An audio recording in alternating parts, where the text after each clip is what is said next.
Եթե ձեր հարցը այն մասին է, որ ինչու եք փորձում ամեն կերպ խոչընդոտել եպիսկոպոսատ ժողովը,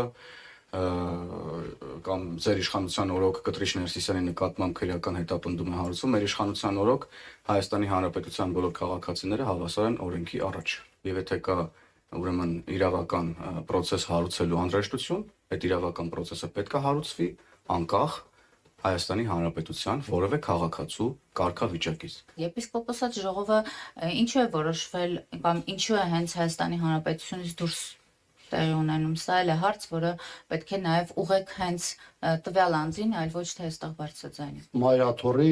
հոգևորականների դեմ տարաբնույթ հարձակումները 2018 թվականից հետո են եղել, տարբեր փուլերում ակտիվացել են եւ այլն, սակայն վերջին շրջափուլը, որը կարծես թե իշխանության շատ ավելի հավաքական հարձակման ժամանակահատվածն է, 25 թվականի հունիսից է արտահայտվել եւ ակնհայտորեն ինչ-որ փուլում պետք է բերել այսպիսի դրսեւորման, ինչը նաեւ կարծում եմ որոշակիորեն կանխատեսելի էր։ Ինչի եղավ հենց այս պահին, կարծում եմ որ բոլորի համար ակնհայտ էր, որ գործողությունները արագացվեցին կապված Վիեննայում նախատեսված այդ հայտնի ժողովի հետ։